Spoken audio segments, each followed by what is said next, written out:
Chris is going to try this is my all-time favourite crisp as a kid growing up. It's called Monster Munch, and it's the pickled onion flavour. Let's go. Disclaimer. This episode is mostly Dan eating and Chris talking.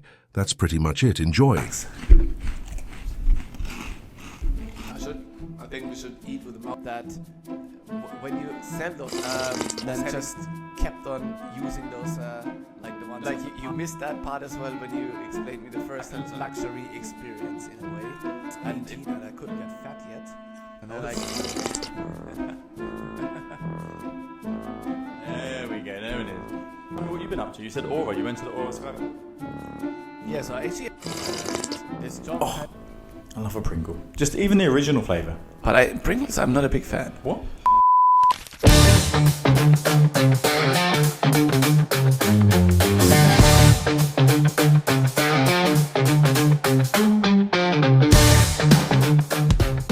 So, welcome to podcast number 72, maybe.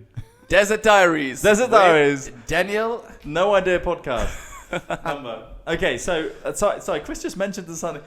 Someone thought you were a driver. Yeah, somebody just a random person texted me yesterday. What, on LinkedIn? No, on WhatsApp. Being like, I need to be at Business Bay at 11. I was like, good for you. I won't be there. And he's just like, you're not the driver? I'm like, no, I'm not, but I do real estate. I love it. So then I actually offered her like some referral bonuses. Brilliant. And now we're just texting. No, you just texting. So, random. Random. Dubai. So, all right. Chris is going to try this is my all-time favourite crisp as a kid growing up. It's called Monster Munch, and it's the pickled onion flavour. Let's go. What if it actually really sucks? Fuck, it's good. Isn't it? It's the best, man. Oh. I think we should eat with the mouth open in front of the microphone like they do in this, like, those weird sexual things. Oh, ASMR? What is it? Yeah. ASMR? Sounds like a disease, but yeah. That's what it's called. So, we didn't really know what to talk about right now, so we're just going to talk about what we've done this Life week. updates. Life updates. So how is life lately for you? Life's pretty good. Yeah, we're busy. I mean, if that means his life is good, you wanted to have another one, didn't you? Huh? You can have another one. I'll talk. Yeah, I'm not you going to have be fucking eating all It's of the fine. podcasts. No one cares.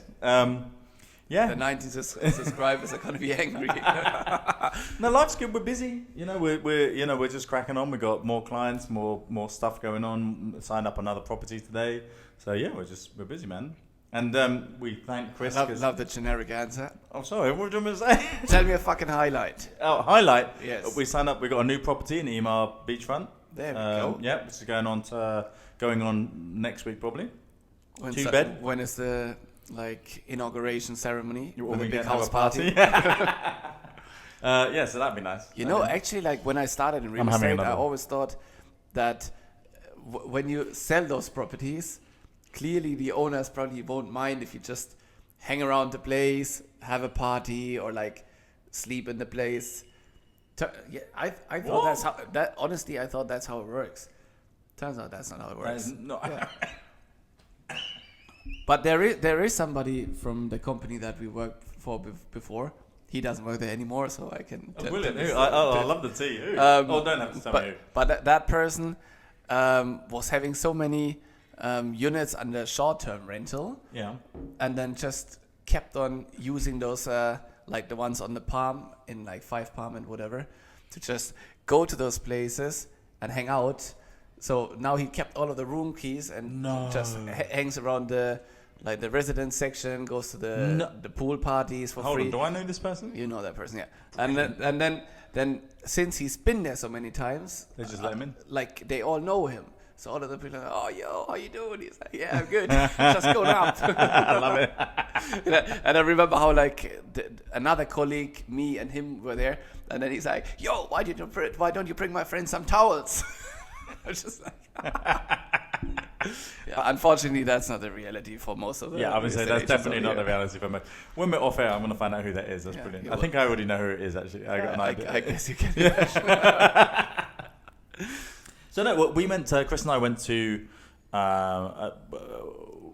a dinner the other day to one of our favorite restaurants, which is in Atlantis. In Atlantis? On Atlantis? In Atlantis. In Atlantis. Gastronomy. If you are actually, it's in Atlantis, the Royal. Oh, sorry. Royal, yeah. Like you missed that part as well when you explained me the first time, so I checked out the other ones. For people not from Dubai, there's 2 Atlantis hotels. Mm-hmm. One is the old one, which is the Atlantis, and then still nice. Atlantis, the Royal, which is the new one. Yeah. Is it probably the coolest building I've ever seen? Like, honestly, it looks a bit weird, like Lego or something. It looks kind of weird, but then when like you containers get there, stacked on top of each other, but it's like so luxurious. It's crazy. It's like uber luxury. You walk in and you go through like the spinning door thing, and then there's flames and like a waterfall, flames behind, like in the water. You know, it's absolutely incredible. And it's designed by Louis Vuitton, I think. Is it? I think so. I mean, there was this like loads of Louis Vuitton exhibition, but I'm not sure about that fact. Either way, it's very cool. And you've got like pillars with like fish swimming in it, and then you go out the back and you've got this, every 30 minutes they do this incredible water dance with music and flames again coming out the water. It's just like such an event. And gastronomy, I mean, insane. It's like Chris eats a lot, and this is why we said we got to go here. Like, I think I had maybe 6 plates or whatever. Easily. And I kept on getting stuck in that endless loop. Whenever I wanted to have the main course, I still got myself another starter course. So I had like 4 starter plates before I then switched over to the main course. I mean, literally, you can go. One of my favorite rooms is the cheese room. You go in and there's like 30 different cheeses. There was this camembert with a truffle on top. Oh my god! It's so. And then all the olives and everything that goes with it. So I had that twice. I almost wanted to take some home. And then you wanted to bring something in my pocket. and then you've got like the seafood, which I'm not a big fan of. Actually, I do like sushi. I didn't have any. I was so full. I couldn't eat anything. You went, yeah. Did you have lobster? Yes. Yeah. I mean, it's like they just got like, I don't know, like 200 lobsters like stacked up. It's like this place is really like how like the pinnacle of the human luxury experience in a way, and it kind of embodies Dubai. It's almost too much, you know, but yeah, it was crazy. I loved it so much. It is really nice. It is an event to go to there. But in general, at the moment, what's happening? Amazing. I can't help it. I love these. It's like I'm looking at them and like they're teasing me. I mean, once you open a pack of chips, you need a. Once you pop, you cannot stop. Exactly. Yeah, Pringles. Yeah. Is that is the Pringles thing? I think. Sorry, I'm from a non-native yes, country. We don't have those. If you grow up in like swift sayings. Pringles are addictive. Oh, I love a Pringle. Just even the original flavour. But Pringles, I'm not a big fan. What? What's wrong with you? How can you not be a fan of Pringles? Everyone loves Pringles. I'm like a Cheetos kind of guy. Like I need to have those orange Cheeto hands. Do you know you can light those on fire? Huh? You can light them on fire. And then what? No, but they literally, you can get a lighter and light them. They catch on fire. Really? Yeah, do it. It's awesome. You should do it. Light them, throw them. Good sign for the amount of chemicals. And that's exactly it. There's something so like flammable about them, particularly the flaming. Surprisingly enough, the Cheetos flaming ones. You can literally get a lighter, and it's a match. It's a match. It's a match. I could live on crisps. I like Doritos. The Doritos Cool. Cool Ranch. Yeah, the Cool Ranch. So the very American side of me comes out. The American accent comes out. Yeah, but the Cool Ranch is really nice. That's about it on the Dorito side. I used to like. I'm having another one. When I was 18 and I couldn't get fat yet, I was eating like 400 grams of like tortilla chips every single night. Every single night. That must have been like 2,000 calories or even more. Why? It was so good. So I just had one in front of the television every night. I've got to say, snacks is like my downfall. I'm going to Thailand next month. Did I tell you this? Yeah, so you're going to have crickets. No, I'm going to Thailand next month, and we're trying to lose weight desperatly. But the problem is, I fasted. That's why we went to like all you can eat buffet. I know. But today I fasted.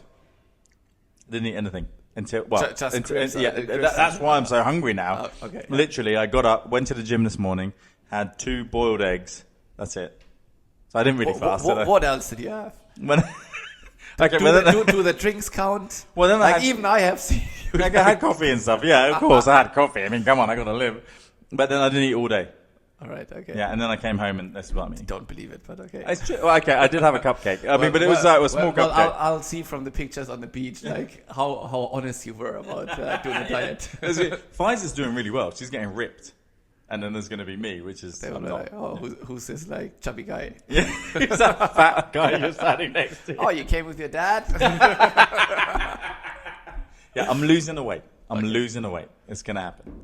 Last time I went to How much time do you have left? 1 month. Okay. It's going to drop off. It's no problem. Yeah, when I went to Nepal last time, I got to 97 kilos. And then you went up? And I literally, in Nepal, I got back here, it was 101. I put on 4 kilograms in Nepal. But you were there for 3 weeks, so that's decent. And constantly eating. I mean, it's like good food. Can you eat some of these? Because I'm going to eat them all. You don't even like them, do you? Huh? You I actually do like them, but I don't want to speak with a fucking full mouth. What? Come on, Daniel. No. I'm not leaving. Help yourself. No, it's okay. And then like... So what we were talking about... Oh, yeah, so hold on a second. Do you know, last night we went to some friends of ours for dinner. Yeah. Again. In this time. So we went to friends of ours for dinner last night. Episode number 2 of the... of the Diet Diaries. The Diet Diaries. So, they're actually a brother and sister, and they're super lovely. And he is an architect and designs these incredible floating suites. Not sweets as in candy, no, as in like rooms, like super high-end luxury. He's done a few in like Australia and Thailand and everything. And are the ones in business paid by him? No, but similar sort of design. So they're floating. It can take up to like 40. And he's got this new design coming out, and he showed it to us last night. And they're beginning work on it in May, and it will launch in December. It's going to be. I mean, it looks incredible. So you've got a whole bottom level, then the top level where the bedrooms are, and then the roof sort of level. But it's so high-end luxury, and it looks amazing. I'm super excited to see this. So are those, and they can be moved from place to place? Yeah. So they're probably going to have them in like Dubai Creek sort of area, maybe, and then you can sort of move them around. Okay. Yeah. That's sick. Yeah, I'll show. Once he sends over the things, I'll do it. There's so many cool things in Dubai, like so many cool places to live. Like the stuff that they build right now is just insane, you know. Like I can't really. I can't. You live on a boat? Huh? Would you live on a boat? I wouldn't mind. I would. I totally would. Like depends on what kind of boat, but like yeah. Yeah, I'm not. Like a pedal boat, no. It was a pedal boat if I have to. In case my yacht sinks, yes, I'll go on that. So this is going to be about 5 million for one bed. Sounds good. Which is good. I think it's really, and for basically a boat. Except from that, you probably have to pay the same price per year to park. I don't know. I don't know what the charges are. Yeah, because interesting because houseboats. I mean, houseboats in certain countries in Europe are super popular. I actually Which countries? Don't test me. Oh, I know. Like I've never heard about any houseboats. Really? No, in America, houseboats are very popular. In the Netherlands, houseboats are very popular. Sure. In England, canal boats.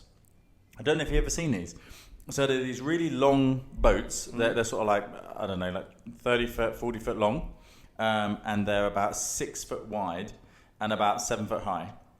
And people buy them and basically renovate them and make them look absolutely sick.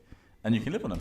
And because you're not in a fixed location, you sort of move them up the river. So there's a canal system all the way through England, literally every part of England. So you can go, okay, I'm going to go up to Scotland and then come down. Cool. Yeah, isn't that cool? I actually looked at that. I thought I'd love doing that. But as with many things I look at, I realise it's completely impractical. But I think it'd be cool. I mean, yeah. I mean, if you got like... Can you eat, please? No. Just... You're going to finish that? No, I can't. All right, let me have one. There you go. There we go. There it is. Now that is what we call manipulation, people. That was literally forcing something. Yeah, it was forcing. Yeah, literally. Yeah. Actually, Pfizer's cooking tonight. It's going to be good. That's the best thing about us doing this podcast. That's the best thing about it. Whenever we're done with it, Pfizer has prepared something amazing to eat. It is quite nice actually. So Chris comes over every week and we do this podcast, and literally Pfizer's like in the kitchen right now cooking, which sounds totally awful. Like we're like, oh, go cook, but she loves cooking, and it's really nice. So yeah, it sounds bad. It's not bad. Yeah. So anyway, so tell me what you've been up to. You said Aura. You went to the Aura Skyport. Yeah. So actually, I've been like out pretty much every single night in the week. I look at your Instagram. It's crazy. And it's really cool. I like the lifestyle at the moment is just so great. There's so many cool things I'm invited to, meeting new people, doing new things. Like really, the reason why I moved to Dubai is exactly that, you know. Yeah, you're doing exactly what you wanted to do. Yeah, hang out at cool places and meet cool people.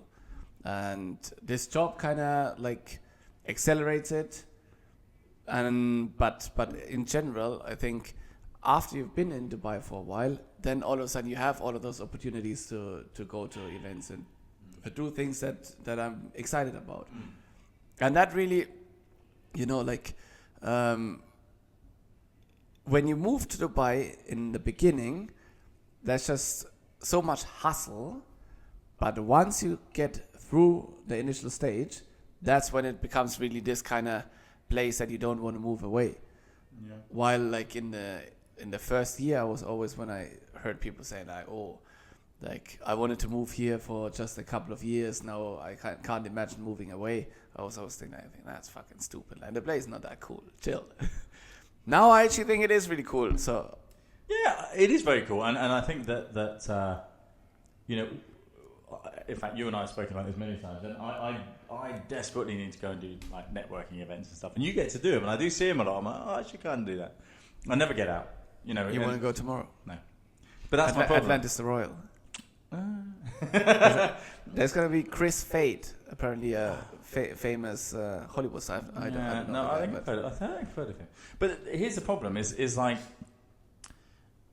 I can't be bothered. I know that sounds really awful and really bad, but I love staying in, and we work so hard during the day, and we're always running around. Like today, I've been to the marina. I'm on the beach all day, so fresh in the night. So, like, you know, when we do get an evening home, which, you know, I like, oh my God, we're watching a show called Narcos at the moment. Have you seen it? Yes. Have you? Okay, tell me if I'm wrong on this. For like the first 5 episodes, it's the one in Colombia. We're like, oh, this Pablo Escobar, he's not so bad.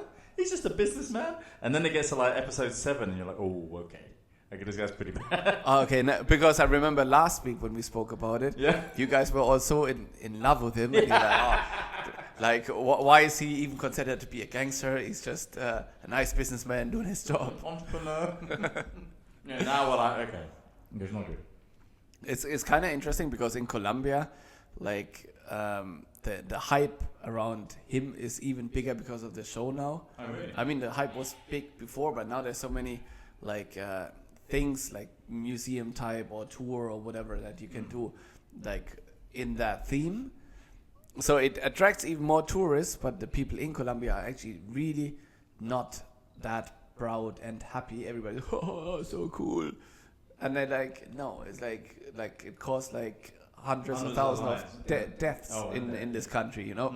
And even the cocaine now, like the production of it is still causing so much crime there, that it's really not a thing people are proud about or find particularly good, you know.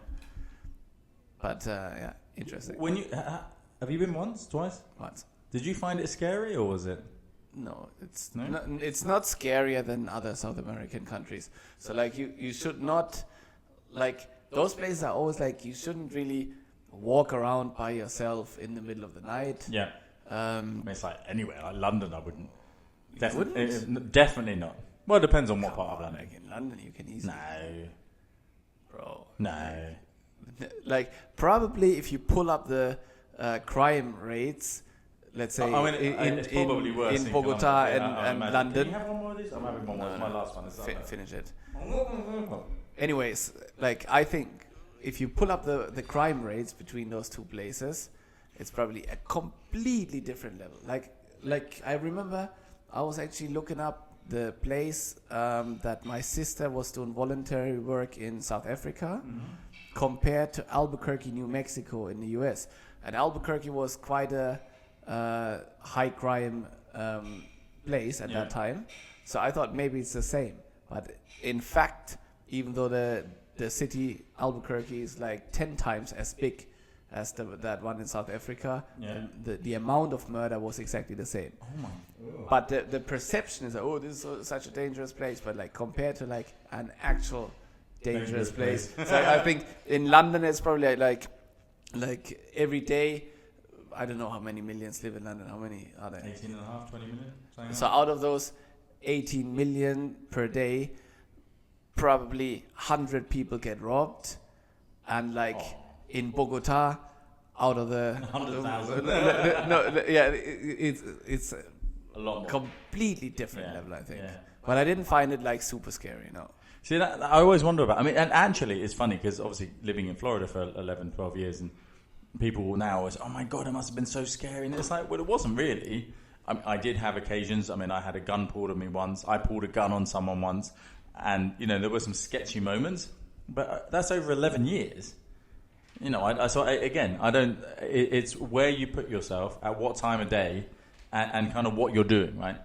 For sure. Like I think in most places you can really avoid the trouble, but as soon as you're trying to have too much fun, aka you getting wasted, that's the moment when you get stupid, sloppy, and you go to places that you probably shouldn't go to, and that's how it ends badly sometimes, or ends in a good time. So keep on doing it.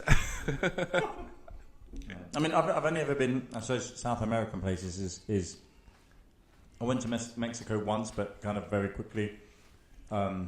Cuba. What did you do in Mexico? Really quickly. It was like a holiday, like 3 days there, and then come back. Okay, yeah. It was nothing. Cuba, one of my most favorite. I've told you about this before. Yeah. One of my most favorite places. Was it that was in one of the lost episodes? It might be in one of the lost episodes. It is. Yeah, it is, isn't it? Cuba has got to be. Okay, sorry guys, there's one left. Cuba has got to be my all-time favourite places I've ever been to. Now, I went there for my 21st birthday, and so it was heavy, and it was with like 9 friends, so it was 10 of us all together.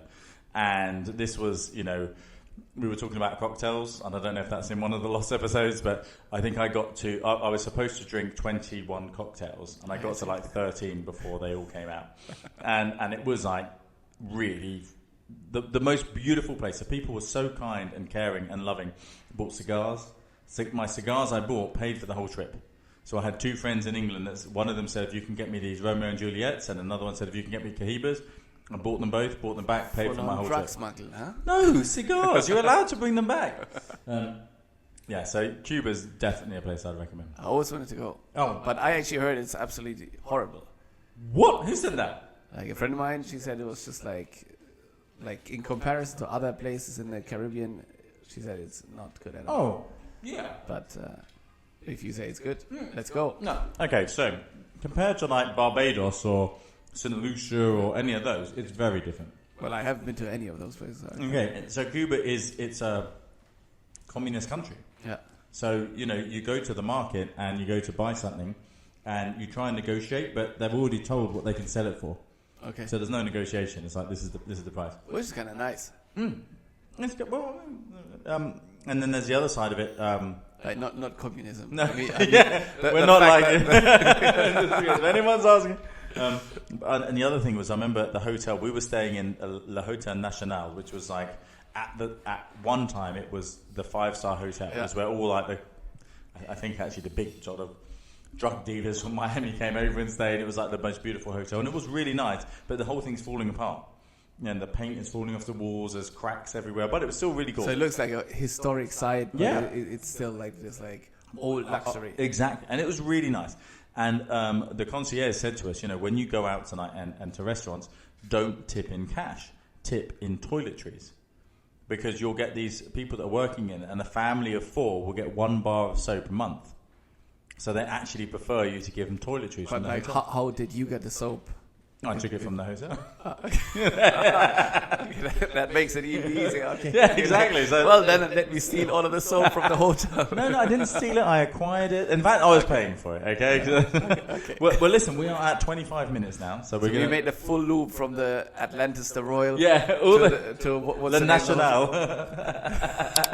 We'll talk more about that because that's a good fun trip. See you next time. See you next time.